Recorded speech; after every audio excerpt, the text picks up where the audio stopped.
Are you looking to become a better real estate investor? Then hang on, because you're about to experience another episode of the world's most popular real estate podcast, the BiggerPockets podcast. But before we get to this week's show, I wanted to invite you to become part of our community, BiggerPockets.com, the real estate investing social network. The membership is free, and you'll instantly gain access to networking opportunities, educational content, investor tools, and more. Sign up now and get a free copy of our book, The Ultimate Beginner's Guide to Real Estate Investing, read by hundreds of thousands of budding entrepreneurs. Just click this link right here or just head to BiggerPockets.com. With that, let's get to the show. This is the BiggerPockets Podcast, show 107. You're listening to BiggerPockets Radio, simplifying real estate for investors large and small. If you're here looking to learn about real estate investing without all the hype, you're in the right place. Stay tuned and be sure to join the millions of others who have benefited from BiggerPockets.com, your home for real estate investing online. What's going on, everybody? This is Josh Dorkin, host of the BiggerPockets Podcast, here with my freshly relaxed friend, Mr. I spent a week and a half in Hawaii, Brandon Turner. What up, Brandon? Hello. It's good to be back. First day back. It's always aloha. Aloha. It's always a depressing day, your first day back from vacation. But today's been good, though. Today's been good. Good. Yeah. Well, I hope you had a good trip. Did you guys do anything exciting in Hawaii? I rented a moped. That was cool. And kind of sailed around the southern part of the island. And I looked at real estate because I can't help it. wait on vacation. Man. I know. I didn't go into any places. So we just every time we drive around the island or whatever, we see one of those realtor boxes that you can go and grab one of the flyers. Yep. Every time I had to grab it. So I found a duplex for $900,000, right on the ocean on the opposite side of the island. And I'm I could live in that little 1-bedroom unit on the bottom, the mother-in-law apartment, and rent the top out as a vacation rental. So who knows? Let's do it. You can rent the top out. BiggerPockets will fund it. I love it. I'm looking forward to spending the weekend there when you buy it. All right, we're doing it. Anyway, cool, other than that, it was a good week. It was a good vacation away, and now I'm back. So if anybody emailed me or PM'd me in the last week, sorry. I'll get back to you. Welcome back. It's good to have you here. All right. Well, the year is moving along nicely, and we are as well here at BiggerPockets. Today, we have a quick tip that we are super excited about. Today's quick tip is we are proud to announce after... All right, so we've been talking about this thing since the beginning of last year, and we put up the coming soon. Well, soon is here. Soon is relative in the whole distance of the universe. It was pretty soon. There you go. It was pretty soon. But today we are excited to announce the launch of the BiggerPockets Wholesaling Calculator. Woo! And this thing came together after lots and lots of work. We collaborated with lots of folks, Anson Young, Jay Scott, a bunch of other people, and we really, really appreciate all their feedback and input in making this happen. And really, the guy that was instrumental behind it was Brandon, and it's awesome. It's awesome. Oh. Yes. No, you, Brandon. You don't have to look behind you. I'm talking about you. Me and Anson went out to lunch, and we spent 2 hours brainstorming this thing back last year. So Anson was the brainchild behind this. But yeah. It's exciting to be out there. So here's what's cool about it. There's a couple things that I like a lot. That when we designed it, it's bigger than the rental property calc or the flipping calc. In that there's a little bit more you can do with it, because wholesaling is a little bit more complicated. In that you need to be able to sell to a flipper or to a landlord. So you could actually work backwards, just like a wholesaler works backwards. This calculator actually works backwards. You start with the ARV, you work backwards to discover how much you should pay for a property. So if you're looking to get started with wholesaling, you could use this for flipping just as easily, or buy and hold. But if you're looking to get started, you're not sure how much you should offer on a property, you can work backwards. And with the rental side of it, you can actually put in a yield, a return on investment, an ROI. What does your landlord want to get an ROI of? And you can actually get a final number based on that. So anyway, I'm pretty happy with it. I love it. I use it on my own stuff now all the time, just for analyzing anything, because it's my favorite calculator we've done yet. So check it out. And where do they find it? BiggerPockets.com/calc, CALC. All of the calculators are there, and you can get specifically to the wholesaling one on BiggerPockets.com/calc. So check it out. Fabulous. Good stuff. All right. Well, this is show 107 of the BiggerPockets podcast, and you can check out the show notes at BiggerPockets.com/107. Really, really quickly before we get into this, if you are listening to the show and you have not yet left us a rating or review on iTunes, we really, really ask that you go ahead and do that. Those ratings and reviews are extremely helpful for folks who are exploring their podcasting options. And when they see what you think about our show, it certainly helps motivate them to jump on. So please check out, you can find the link on any of our show notes and just go to iTunes and find the BiggerPockets show and leave us a rating and review. That would be extremely helpful. And lastly, before we introduce him, we're going to have to get a word from today's sponsor. All right, this episode is brought to you by RealtyShares.com. RealtyShares is a real estate crowdfunding platform that allows accredited investors to invest in pre-vetted real estate deals online. So investors can browse and invest in both residential and commercial properties that yield returns of 8 to 16% annually. As a RealtyShares member, you can also passively invest in professionally managed real estate investments in a variety of asset types and geographies for as little as $5,000. All from the convenience of your living room. So to learn more and to get started with a free account, visit realtyshares.com/biggerpockets. That's realtyshares.com/biggerpockets. All right. So let's bring him on. Today's guest, Jonathan Makovsky. Jonathan is a Miami-born man who has moved up to the New York, New Jersey, Connecticut tri-state area. And he's a relatively new investor, but the cool thing, this is not necessarily a newbie podcast. We get into some pretty cool things. Jonathan's got some great tips. He's wholesaled, he's flipped, he's worked with partner, he's doing all sorts of great stuff. And I think there's a lot of great advice in here. So pay attention. I know Brandon wants to chime in and. Yeah, I was going to say, the thing I liked about the show most was that, and I talk about this in the show later on, but most beginners lose money in their first deal or two. But he went out and, together with a partner, made almost $50,000 on their first flip. And then they wholesaled a deal right after that. And now they did a buy and hold and looking at a commercial property. Like the first few deals, he's just like right out the gate is just rocketing. And I love to see that. And he's got some good tips on how you can do the same thing. Yeah, that's key. I mean, I think those were extremely important to listen to for anybody, regardless of how experienced you are. So definitely stay tuned. Well, with that, why don't we bring him on? All right, Jonathan, welcome to the show, man. It's good to have you here. Hey, great being here, Josh. Great being here, Brandon. Thank you. Yeah, well, thanks for coming on. This is going to be fun. I'm excited to talk about your story because I know I've been kind of following you. We've been hanging out online for a couple of years now, you and I, or a year now. I don't know, something like that. And I don't actually know your whole story. So today, let's get into it. We're looking forward to it. And thank you in advance for showing up during the middle of the biggest blizzard in the history of New York. That's dedication to the listeners. Dedication. Yeah, well, to be determined. The media likes to hype this stuff up, so we'll see what happens. Gets good ratings for them. That it does. Yeah, for sure. Cool, man. Well, so I don't know much about you. I know you and Brandon have been chit-chatting for a bit. So let's just start with the beginning.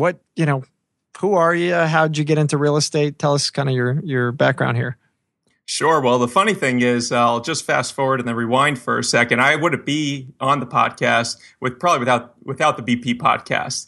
I'll go back and explain kind of how all that ties in. I'm a CPA by trade. I started at one of the big four accounting firms and then went to another big financial institution as a CPA in their real estate group. Worked there. Wasn't so much. I mean, both firms were fantastic, but I was stuck behind an Excel spreadsheet all day, 12, 13 hours a day, and wasn't my speed. At the time, I figured, hey, you know what? If I'm going to be miserable my whole life, let me be miserable and make a lot more money. So I applied to law school. Nice. Really? I figured combine a JD CPA and, maybe that'll do something better for me. Fortunately, once I got accepted to law school, I gave notice to the company I was working. And this was back in January 2010. And my brother-in-law was starting out a restaurant. So he figured, hey, we're both talking. He said, why don't you come work for me until you start law school? And I figured, hey, that's a great idea. I loved what I was doing. It wasn't necessarily the food per se, but being an entrepreneur and being out there and making things happen in a, kind of new establishment. So worked with him and told law school, thank you very much for the acceptance, but I'm not going. From there, went to my friend's father started a to-go packaging company in the quick service restaurant space. And they had no sales in the U.S. And it was kind of like, hey, why don't you come and just try to make things happen.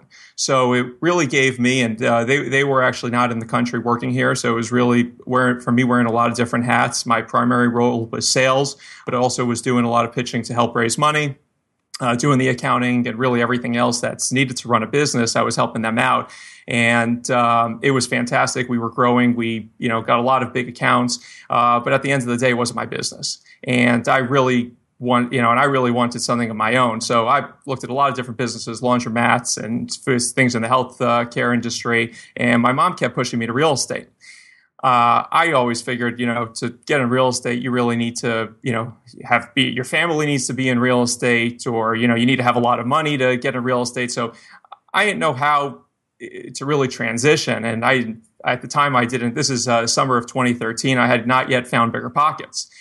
So I knew about valuations just from my financial background. So, my mom's like, hey, just go check out buildings, just go check things out. And so I was like, all right. So I was looking at different things, looking at things in the Bronx. Everyone's saying, the Bronx is going to explode just like Brooklyn's exploding. It's the next big place. You can't get in the city. So I was looking at things and I'm like, these valuations are just through the roof.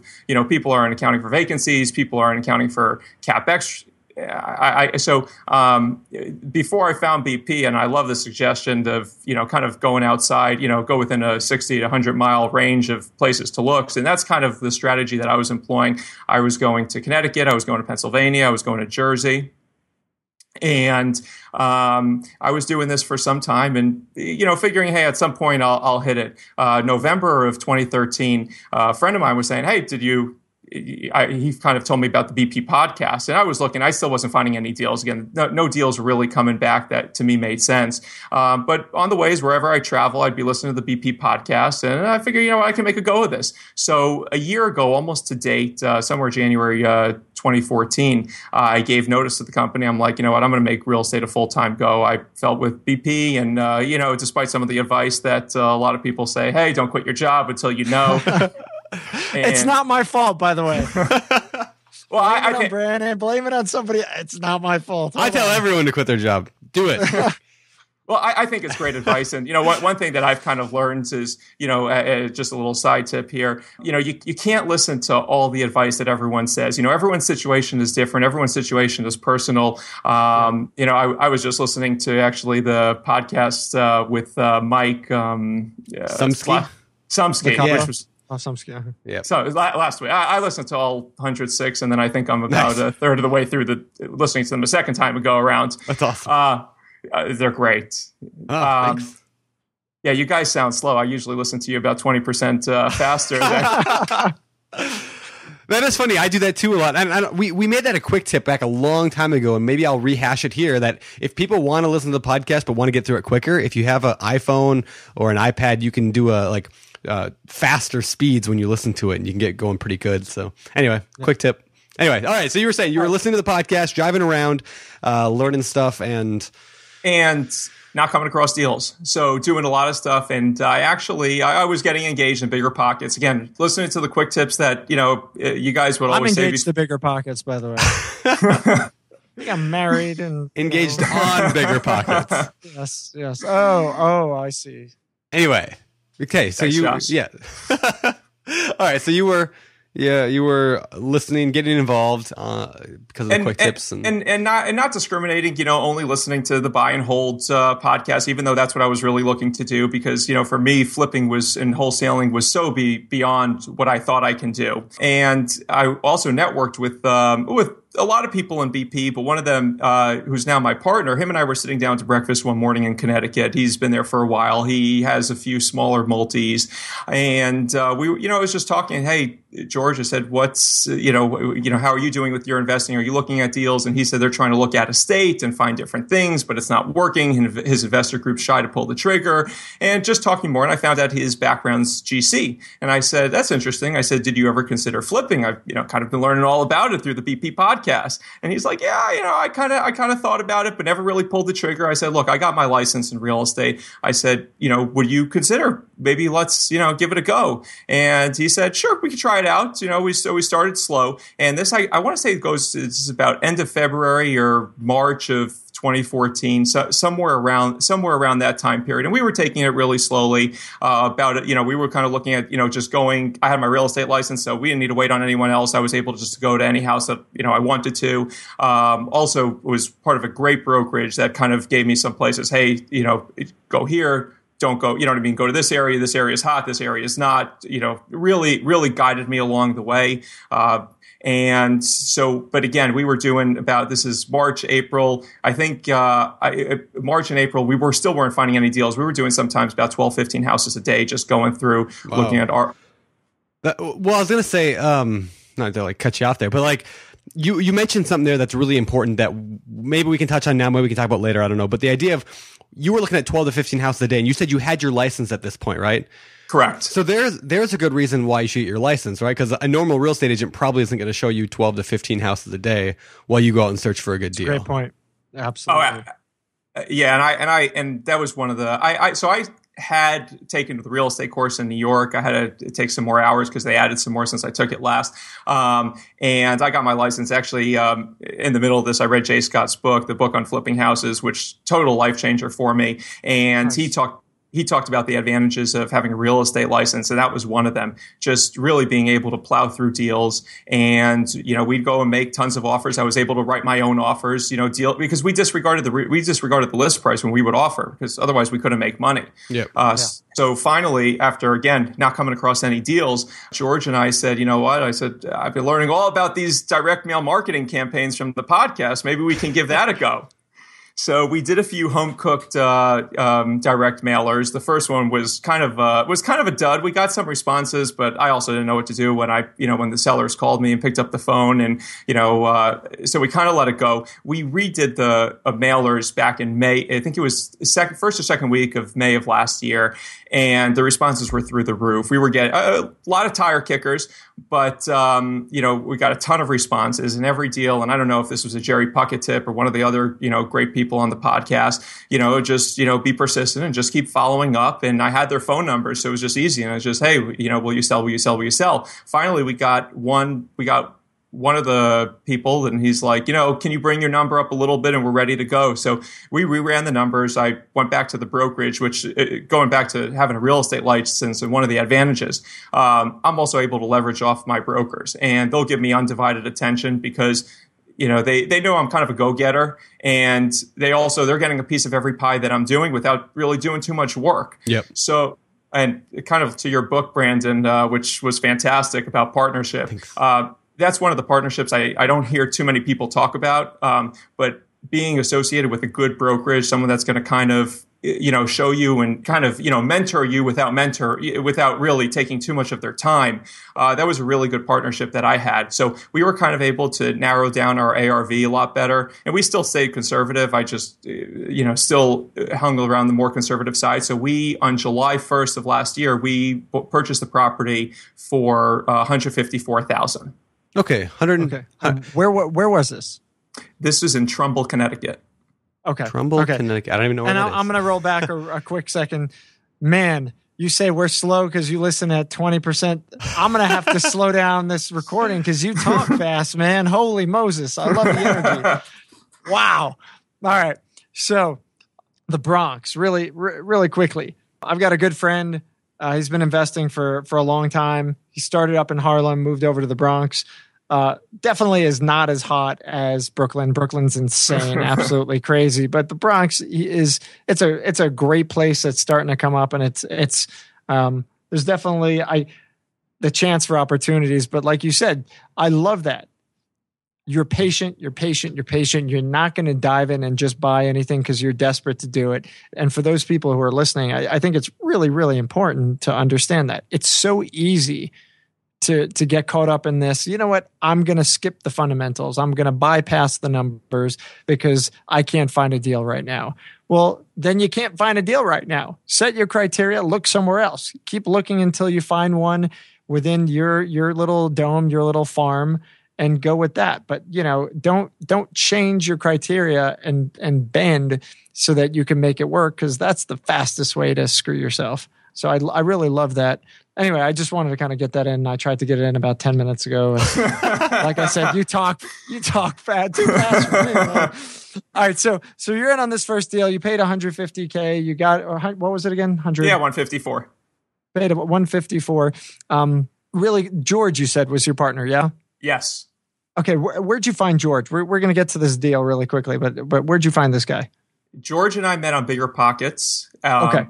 I think I mentioned that I was looking at a few primarily multifamily deals before. That was kind of really the space that I wanted to play on. Figure, hey, it's a lot more of a recession-proof kind of product to have, and couldn't find anything. And I was on there was one deal that the seller and I agreed on a price, and I was going through my due diligence list at the time. I was on BiggerPockets, and George had posted one of his forum posts. He was in Connecticut, a due diligence checklist. So I emailed him, just had some questions about it. So we kind of just chatted loosely.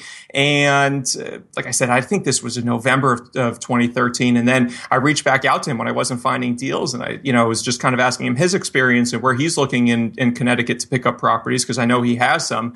And he said he couldn't have. He said he wasn't finding any. So George and I messaged George and said, hey, would you want to sit down and just grab coffee one morning and just talk about things?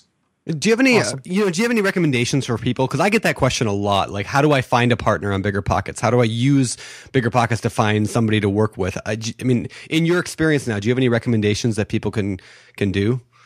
Yeah, one of the best advices that I had when I was looking at a lot of different businesses was just talk to everyone and anyone. And I know you guys speak a lot about that. For me, I always, when we're looking at a property, I always, if there's a neighbor or there's a mailman nearby, I always go, I'm not too shy, so I'll always go and say, hey, what's the deal with this house?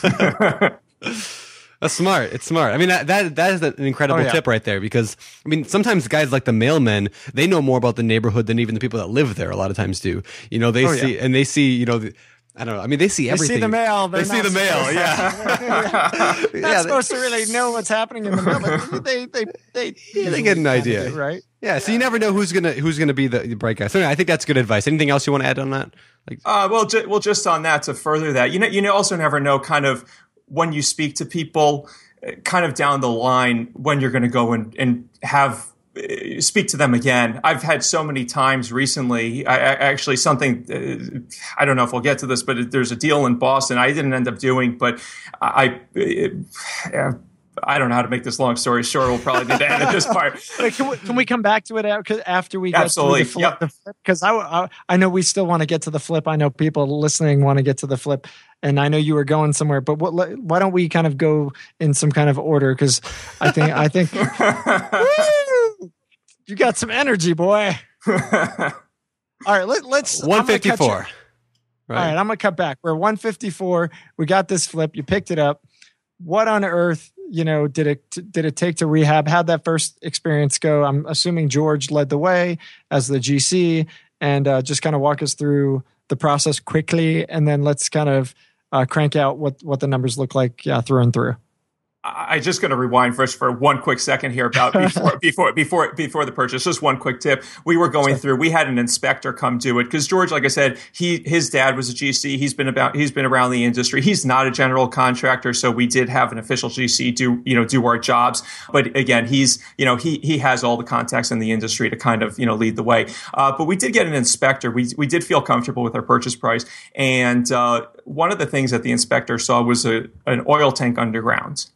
And that was something, again, researched through BP. And that was one of the big things, and just really, got to express to a lot of the people out there. I mean, you could be starting way in the red even before if there's some spillage in the oil tank. We had to remove it with the fire marshal. So right before our inspection period ended, I called the seller and just said, hey, look, we just can't do this deal. There's just way too much risk involved before the tank is pulled. And I said, look, we'll pull the tank for you. We'll pay the money if the deal goes through. We'll just add that to the purchase price, because originally we agreed on a 151 purchase price. And so he pulled it. Everything came out clean. But I just think that might be a good tip for anyone wanting to get involved, because if that leaks, you could be looking at a $5,000-$10,000 excavation. But if it goes to the foundation of the house, I mean, you could be looking at a 6-figure excavation to get rid of the oil. And those oil tanks, I mean, that's pretty common back home. We had one at my house growing up in Long Island. I don't know exactly where it's typical, but I know it's a New York thing for sure. Interesting. I didn't even know that. Yeah. Hey, and the town that you purchased in, where exactly is it as it pertains to Manhattan? So we are just outside. We're in Riverdale in the Bronx. This is about 50 miles from where I am. So it takes me an hour to get there. So you're telling me, because, I'm on the BiggerPockets podcast, 40,000 people are going to be listening to this, 50, 100, whatever it is. You're telling me that New York City, Manhattan, like one of the most expensive places on planet Earth to buy real estate, within 50 miles of where you are, you were able to buy a property for $150,000. Yeah, and an excellent town too. There you go. So if you guys are listening, you cannot complain anymore that I can't find deals where I live, because there's always deals. Yep. Absolutely. Love it. All right. Keep going. 150, you ended up buying it. The 154, you ended up paying the extra because he removed the tank. Correct? Yep. Okay. 154. Yep, it was 151 plus a $3,000 for the tank removal. Okay. And so we're at 154. We went in. We George and I had, I think, we put about 25 each into the deal, and we had raised private money for the rest. Okay. And so we had, so this was July 1st. HUD statement was pretty simple. And we projected 5 months to do it. And we were kind of going back and forth how we should do the rehab. We had projected $93,000 of a rehab cost, and we overshot that. We went to 134. Wow. So you were predicting 90 something. You went to 134. That's a big change, which is fairly common for people's first flips. But how did that turn out then? So we changed a couple of things with the flip. The way it was on the town record, it was a 4-bed, 2-bath, including the finished basement downstairs, although the finished basement was never permitted. So, but there was no master bathroom, and the only way we could fit a master bath in there, which we wanted to put in, again, speaking to the brokers that we leveraged off of, was to change the entrance to the home.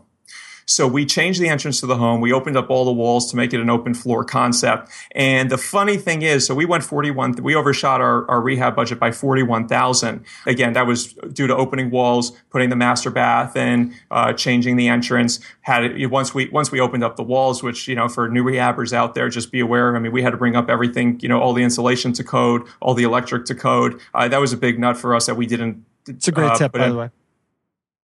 So we had our ARV at 330, and we ended up getting once we sold to 371. So it was kind of almost dollar for dollar of the 41,000 that we overshot the budget. We got it back on our ARV. Nice. What was that? I'm not doing the math in my head. I'm lost. What was your profit? The profit was $47K, nice. 47,000. And you split that with your partner. Yeah, funny story about that. Again, going back to the partnership thing, I had one friend when I told him, "Hey, we got this deal and we got it done," and I said, he's like, "How much did you make?" I said, $47K, and he's like, "Oh, what do you do with your partner?" I said, "No, we split it 50-50." He's like, "Oh, that must have been tough to write him that check." And I'm thinking to myself, man, I wouldn't have been here without him. Yeah. So, and funny thing is, when we closed that deal, we also closed a wholesale deal on the same day from the same seller that we purchased that property. Really? Wait. Okay. So the same seller that you purchased that when you did a wholesale deal. Correct. Wow. Okay. Tell us about that real quick. Yeah. You tell us about that real quick. I mean, why didn't you end up flipping that one? Why'd you wholesale it? So that property was around the corner from the one that we did. And so we purchased this one for $154. He didn't want to let this one go for under $160. He was pretty adamant. The location was not as good as our first one. Our first one had 1,700 plus square feet. This one had about 1,300 square feet. And we just knew how much work, and there were just a ton of issues that we came across, and the situation, how they treated their properties wasn't just tons of deferred maintenance across the board. They were evicting both of their tenants. So there were a lot of issues in both the properties, and we just knew the risk was too great for that. So we had it under contract while we were doing our inspection. I was kind of shopping out the deal to a couple of people that I had got some, I guess I built my buyer's list, so to speak. I'll tell you how I got that in a second. And so I sent it to one person, and he's like, I got a buyer for you. So the person who referred the buyer, we wholesaled that for $185. So I gave him $10K, and we took $15K on that wholesale deal. Nice. So Nice. 15 grand. That's great. Yeah, it's not bad. I mean, what's cool about your story is that a lot of people get involved in real estate. Their first deal, their first two deals, whatever, like they lose money on the first one or two. And that's why I generally don't recommend people, if you don't have a lot of money to get started, like let's quit your job and go and flip a house and that'll be the income I'm going to live on is the success of that flip. And I usually tell people you'll probably lose money on your first flip. It's very, very common. So I think that's awesome that you didn't. What would you attribute that to? Like why did you succeed on your first wholesale and your first? He's a CPA, man. Those guys are anal retenant, dude. Jeez, can you not tell? I don't know. What do you think? That's probably it is true. I mean, we're a certified pain in the that's what CPA stands for. So Self-acknowledged. I love that. Yeah. George and I are pretty conservative.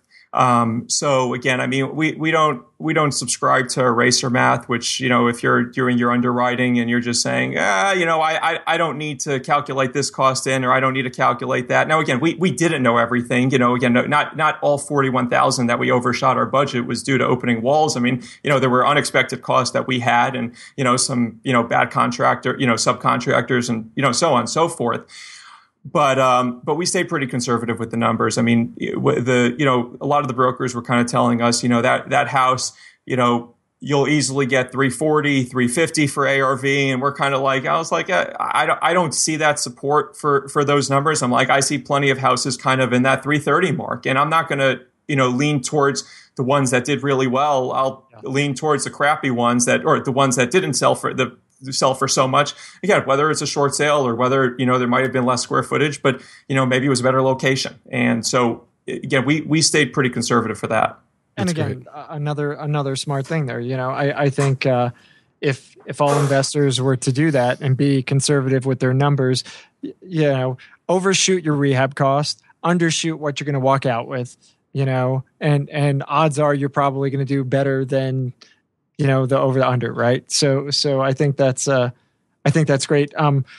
Really quickly on the rehab, you talked about the subcontractor issues. I'm just curious, what were those issues and how did you overcome them? So George it was really involved. I mean, I guess kind of the delegation of duties was I would really do everything. Not everything. I mean, George was, with me. We were kind of together from the beginning, but I was really handling all of our marketing. I was, taking all the calls, finding, looking into ARVs, and George's kind of role is, once we've done with the acquisition process, he would take over and, again, for lack of a better word, GC the job, although he wasn't the GC. So he could speak a little bit more to, some of the subcontractor things. I mean, some of the, common issues that we paid some of the people, too early in the process and they didn't, bother showing back up, although they did, but, that cost us 2 weeks. One quick tip that we kind of learned as we're doing our second rehab, just finishing it up, is, again, George is handy, and he spent a lot of time on the job, swinging a hammer. And I think because we kind of didn't see the big picture at that point, that also cost us, some dollars again, it saved us money, obviously, too. But I think, being able to look at it and, we spoke a lot about this to scale our operations up. It's like, hey, you can't be swinging a hammer and doing this. And, we have to take into your costs into account. So those were probably the two big takeaways. That's great. Nice. That's great. Yeah, really good stuff. Cool. Brandon, I know you had some thoughts. Well, I just, I don't know. I had a lot of thoughts in there, but one of the things you said earlier about the eraser math, I wanted to touch on that for a second because, that's something that people do a lot. And that's something that I've been guilty of many times. Like I've told this story a number of times about this. It was like a single family house or the duplex. We decided to turn into a single family house. And on episode 92 of the podcast, I told that story. And we tried to sell it for 170, ended up selling for 125. I wasted 2 years of my life. It was a miserable thing. And one of the things at fault there was the eraser math. Like I looked at what does that mean, guys? Because some people may not know. It's just like fudging the numbers because emotion makes it, better, right? So like just almost like you said, when you looked at there was a range between you said like what, 330 and 370. You looked at the 330 ones. See, when I did that property, there was a range between, 130 and 170. And I said, well, mine's going to be really, really nice. So I think 170, right? Like that. And I think even it was more like 130 to 160, and I was like, well, mine's going to be really nice. And my agent was like, yes, it is. We can get 170. I'm like, yes, we can. And no, we can't, because like that's eraser math, and that's one of the things that got me in trouble. And that's one of the reasons I harp on people all the time is to use the BiggerPockets calculators, because it makes the eraser math. There's no eraser on a computer, right? Like whether or not you use the BiggerPockets one or a really fancy Excel one, the fact is, like, when you do the numbers on paper and you have other people look over them, those things really help to get rid of that emotional eraser math. So anyway, that's why I push on that stuff all the time. And you can find those calculators at biggerpockets.com/analysis. There you go. Yeah. So by the way, yeah. What? At the time of this recording, or before around, we are actually launching at some point. We either just launched, or if you haven't heard about it, we're going to launch our wholesaling calculator. It's done. Yeah. It's beautiful. Done. It's awesome. And you can find it at the biggerpockets.com/analysis if you were not aware, and it's really, really helpful. So, sorry, I had to plug. Got to plug. Do it. All right, I'm going to go back to... That's where I learned, all from plugs. Nice. Okay, good. Nice. I want to go back to some specifics to kind of dive in a little bit deeper on some of the stuff that you've done that intrigues me, mainly direct mail. Can we kind of dive into like your numbers? I mean, like that's something that we hear about a lot on the podcast. A lot of people talk about using it successfully, but it's nerve-wracking to go and take all that money and just throw it into the mail and hope something comes. So you said that at first you just kind of, half did it and didn't really get a great response. And then you all of a sudden got a good one. So can I ask, like, what did you do that made that better? And what kind of response is good? Like, what do you mean by good? Can you go to the details on that direct mail? Sure. So the first mailer that we did, I found a tip on YouTube. What people did is they just took a blank white paper, wrote on it, and made photocopies, just leaving out the person's name and the address of where they would buy, and they would put it onto, I guess it could be yellow or white letters, doesn't make a difference, and it would just sort of run. So George and I were sitting there writing out the names and the addresses and writing out the things. And aside from the fact that we can't tell you exactly what our response rate was. It just at the time we also I just didn't take it as seriously as I should have. But on top of that, it was just way too time consuming. The second time around, and I don't have the numbers to track what our response rate was from that first mailing. The second time around, again, I got a lot of tips from the BP podcast. Like I said, as I was driving, I would just talk, I would just pause the podcast, talking to my phone, just say, hey, that's a really good tip. One, for example, I think was, I believe it was Jerry Puckett, who he said, we use these, again, I can't remember if it was bright color or, different color envelopes, and it just stands out in the mail and people open it. And, it's just a little more personal than a typical white letter. So we did that. I went to Staples. They have these self-stick adhesive mailers. We bought a ton of those. Just put some, I spent a lot of time with getting our mailer down and kind of the words and what we did. Our response rate has been, I think we mailed out about 3,000 to date, or maybe a little more. So it's not a tremendous sample size, but we've been getting about an 8 to 14% response rate on each mailer. That's good. That's good. Not bad, yeah. And they're letters. They're not postcards, right? They're actually letters in an envelope that you're sending out, right? Yes. Okay. And did you consider the postcard idea? And if not, why did you go with the letter over postcard? So it's a great question. It's one thing that I think about a lot. I can't remember who said it, but I believe it was on one of the podcasts. Someone said, the postcards are great because it really eliminates a lot of the tire kickers out there. You really only get the serious leads, and it's a lot less money. And I think that's great reasoning. For me, I would say one of my bigger strengths is talking to people. I never was someone on a sales call that could, nail something down on the first one. I more look to build relationships. And so the first deal that we got, and again, I can talk about a few others, were really, once the person called, kind of, even they may have been a tire kicker to some, or they may have been someone that wouldn't really have responded through a postcard because they weren't really looking to sell at the time. But it was just, once I got it, it was like, hey, are you looking to sell? And just being persistent every week. And I'd either send them a text or give them a call. And, a lot of times it was, 4-letter words and stop calling me, or I told you my kids are due in the house. So, don't bother me anymore. But hey, you know what? If they, until they tell me that, I'll keep calling them or texting. Yeah. Nice. Relentless. That's awesome. Yeah, I have a great little quick story here, but you don't have any quick stories. That's true. It's a long story. Let's hear it. But it's a non-business minded friend of mine who was in his master's program, and he was just way too busy to date. And so this was about 10 years ago when MySpace was popular. And what his methodology was, hey, I'm going to go out and every night send out 100 messages to girls on MySpace. And, and he was kind of telling me about this, and his response rate was about 10%. And of the 10%, 7 of them are like, hey, Joe, I told you to stop sending me this message. This is the 9th time you're sending it to me. And of the other, 2 or 3, I mean, he'd get his dates, and he just didn't have time to, date traditionally. So this is what he was doing. And I was like, that's brilliant. That's what we're going to do in our mailers. It's like, so we get people that are like, hey, 4-letter words, like stop mailing, but you just got to know that it's a numbers game. That's funny. That's great. I think there's a fine line between stalker and email marketer. I think your buddy errs on the side of stalker with the MySpace thing, just a little bit. But it works. I wish I had thought of that back in the day. Man. He wasn't going to each profile. He was just, again, mass marketing. Just, he would just copy and paste. It was just like, he wasn't saying a name. Hi, my name is Joe. I'd like to get to know you. And that was it. That's funny. Hysterical. Funny. Yeah. Hysterical. I wish I had like a dating podcast, because I would want to put Joe on the show. That's awesome. I know. I want to like split test that now and like do all these, like have them say one message versus another, and like do all these marketing techniques with picking up girls. Wow, amazing. Okay. So we talked about the direct mail a little bit.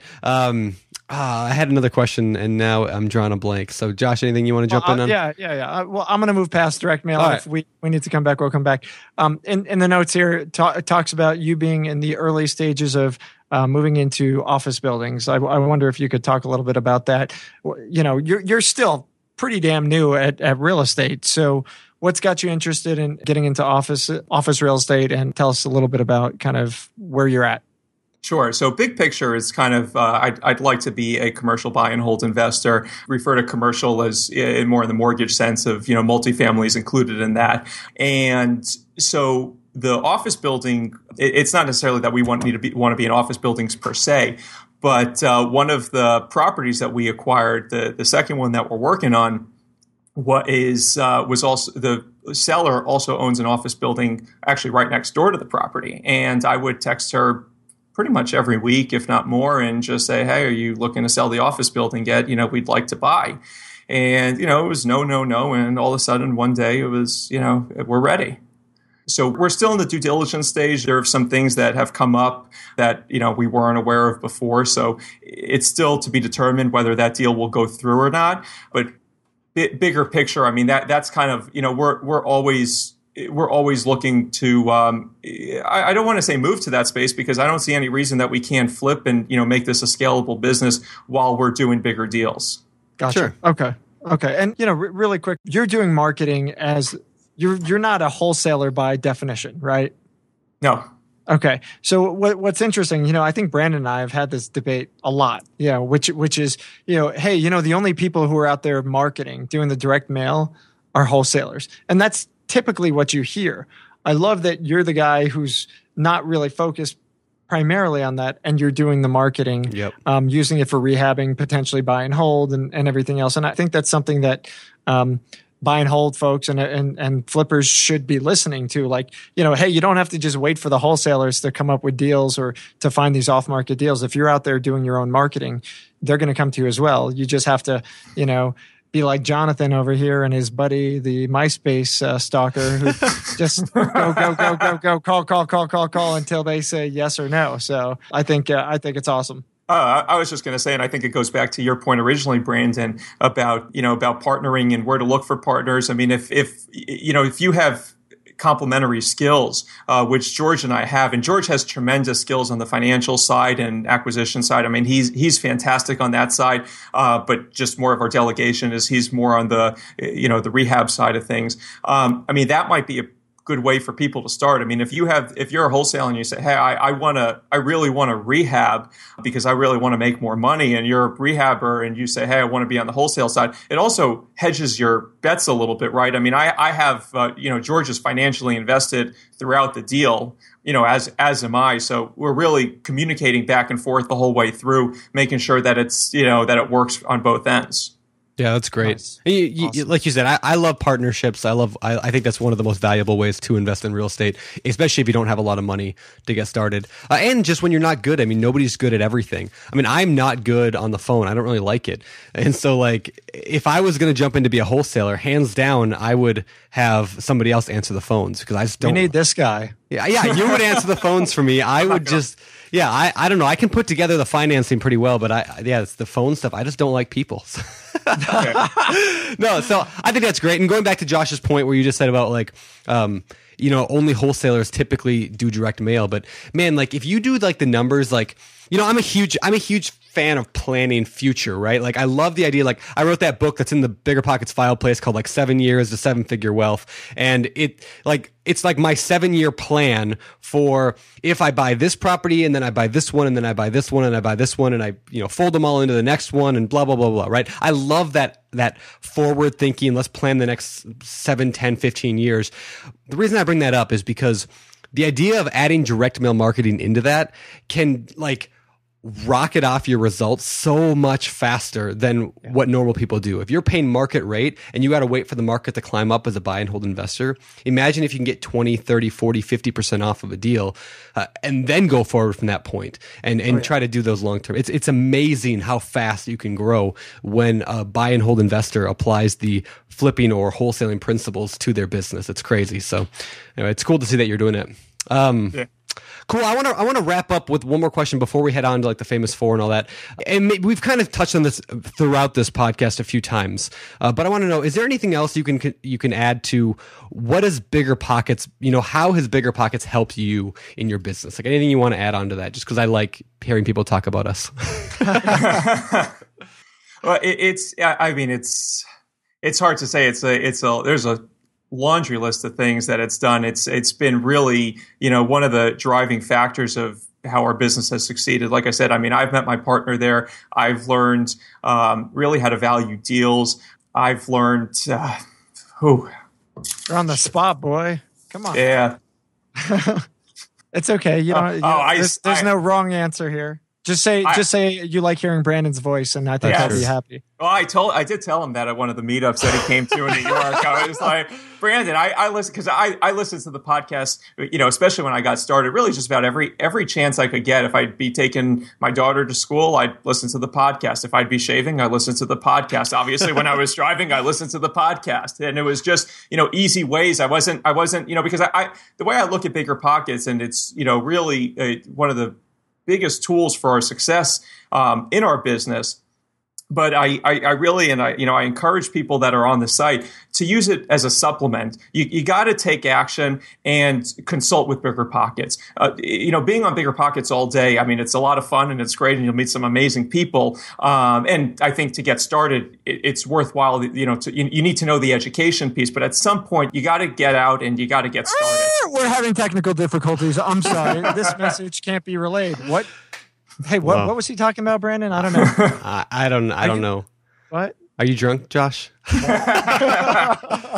I think your point is. You are correct. Right on. You are correct. Yeah. Right on. Yeah. I didn't mean to interrupt you. I just, no, you were didn't. totally speaking counter to everything that I tell people. So, I'm just kidding. I'm kidding. No, he's right. You got to get out. You really can't just sit and think and think. At some point, you got to pull the trigger. Brandon talks about it every other episode, and apparently just shot me with his little finger gun. I pulled the trigger. Come on. Yeah. But that's really, really good advice. And I'm glad I'm glad the site's been so valuable to you and your business, and that's great. It's really great. One other thing I'd like to add that was a great tool is I started a meetup. Again, I think it was one of the quick tips or whatever it was. Became a pro member. That was pretty fast into it. I dove into that, and that's been amazing. I've been able to post things in the marketplace. I've been able to really start this meetup. That's one of the benefits I think of the pro member account, that you can post in the meetup spot. And we've had, I think there was times where we had maybe even over 40 people there. Wow. One of the people that's come, that's one of the first books I read in real estate was Frank Gallinelli. It is semi-regular at some of the meetups. So that was a nice endorsement. Yeah, Frank's awesome. That's awesome. Great. That's really cool. Well, and that's awesome. Here's what happens, right? You have the option to go and attend other meetups, other groups. You said, you know what, I want to have a group. I'm kind of the guy who people think of as the connector, right? So you become the connector. Now everybody knows you. Everybody in your area sees you as the man and turns to you when there's opportunities. I think it's a fantastic idea. If you're a real estate investor and there's not a meetup, or even if there is a meetup, there's room for 2, 3, 4, 5 meetup in areas.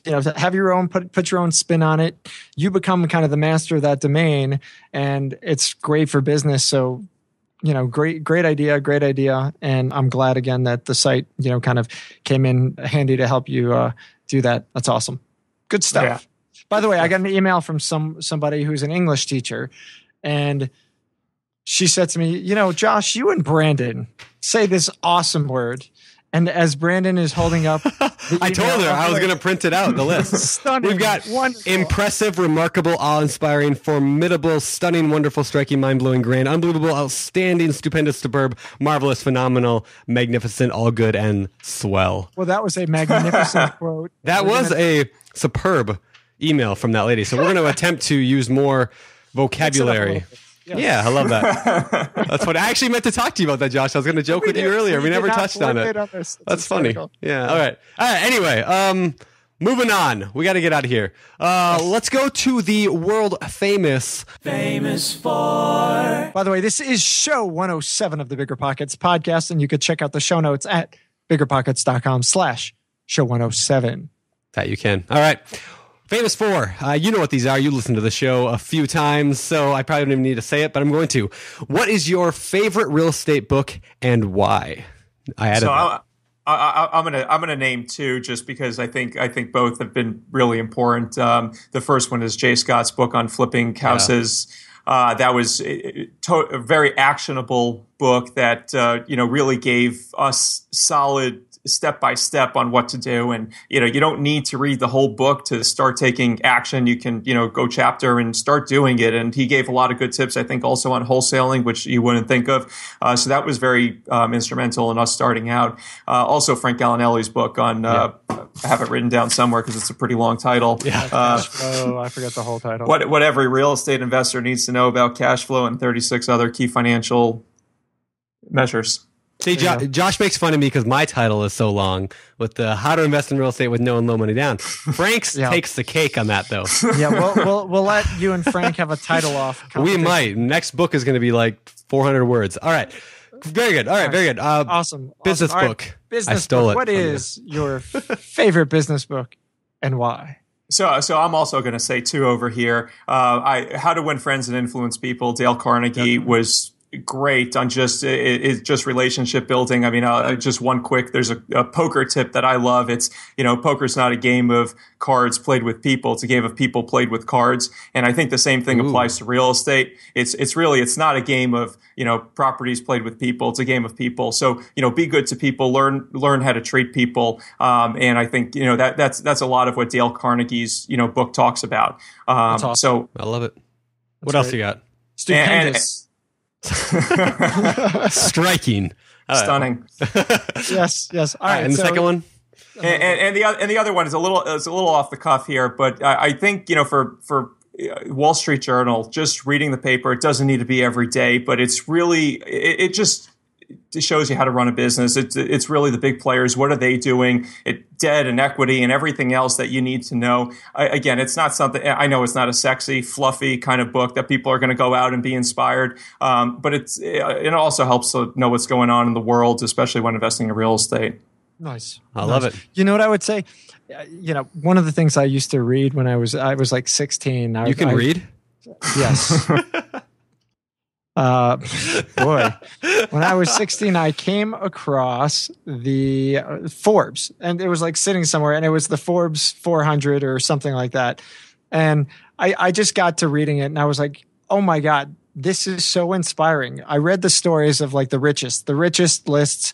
And every time it came out, every year I got, excited until, I knew every richest person in the world and their stories weren't new to me. But like hearing these new stories for me was always really inspiring. So, it's kind of similar to Wall Street, but, just hearing kind of, hey, this guy started with, one donut shop and now he's got Dunkin' Donuts, the biggest franchise on the planet. How do you do it? Figuring it out.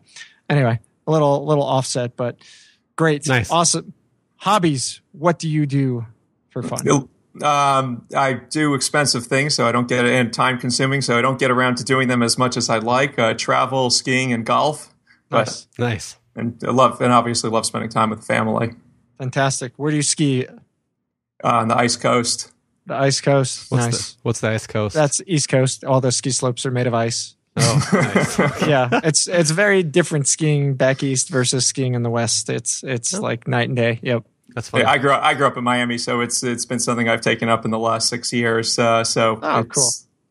I used to ski race.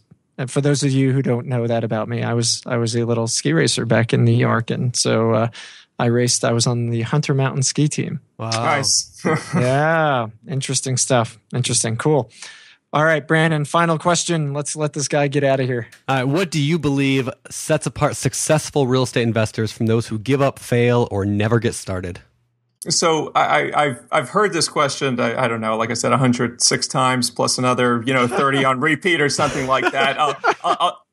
I'll try to give a little bit of a different spin on here. I think there's really 3 different personalities in the question. I think there's people that never get started, people that give up, and people that fail. There's a million reasons for each of them. And obviously, again, every situation is different. For people that take action, for people that never get started, you got to take action. Use BP, educate yourself, and go out there. Like I said before, use BP as a supplement. It's great. Every step of the way they're there. They have answers for you. And that's kind of what it's been for us. It's taken us from the beginning, to kind of where we are today.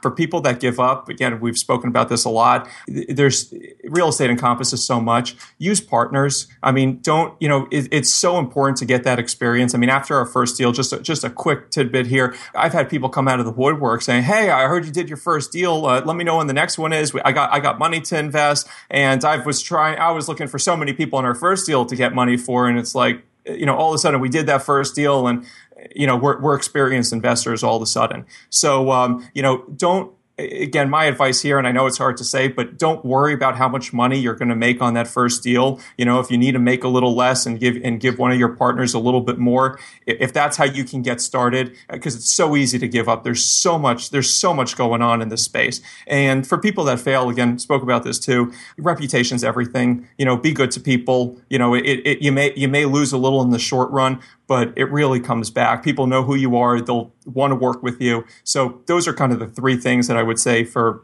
answer your question. I love it. I will tell you that 106 shows, that is probably my favorite answer to that question. I thought it was fantastic. Nicely done. Well Thank done. you. Well done. All right, Jonathan, where can people find out more about you? BiggerPockets, best place to reach out to me, and you can find me there. Email me, message me, and ask me anything. Be happy to help as much as I can. Cool. Fantastic. Well, listen, thank you so much for being on the show. We really, really appreciate it. And best of luck to you going forward. We're excited to hear about the progress, and I know you'll be sharing updates with everybody on the success story. So thanks for being a part of our world and for coming on the show. You went from listener to guest. See, look at that. It is possible. It is possible. Nice. All right. Thanks, Jonathan. Thank you so much, guys.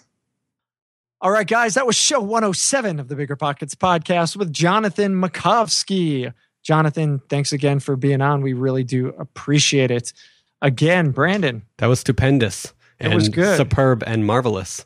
Wow. I might even call it phenomenal and magnificent. Why don't you give a shout to the nice lady who gave us those? Oh, apparently you don't know. I forgot her name as well. You're gonna find Amanda, I think. All right. Well, big props find it in the next few to seconds. Amanda or whatever her name is for the awesome list. We're sorry that we forgot. Should we re-record this? No, keep going. Keep going. Right. I'm going to figure her name out here in just a second. We're going to figure it out. All right, guys. Listen, thanks again for listening. Amanda. I was right. Was Amanda. See, Fabulous. I paid attention. Amanda Cook, you're awesome. Nicely done. Nicely done. And if you guys have tips for helping us out, we're always open for it. We are looking for some jingles to improve the show. So if anyone wants to put together a jingle for the show, put it together, send it to Brandon or I, Brandon at BiggerPockets, Josh at BiggerPockets, and hit us up. Otherwise, as I say every week, if you are not already a member of BiggerPockets, jump on, get active. The show with Jonathan is proof as to why you should do that. It's an amazing place, if I do say so myself, but it has nothing to do with me at this point. It's all about you guys, the listeners, the community, and we love it. And you guys are amazing. So thank you for being a part of our world. Check us out on Facebook at facebook.com/BiggerPockets, youtube.com/BiggerPockets, twitter.com/BiggerPockets, and give us a shout wherever you are. That's it. Spread the word. BP Nation, thanks for being here. We'll see you next week. I'm Josh Dorkin, signing off. You're listening to BiggerPockets Radio, simplifying real estate for investors large and small. If you're here looking to learn about real estate investing without all the hype, you're in the right place. Be sure to join the millions of others who have benefited from BiggerPockets.com, your home for real estate investing online.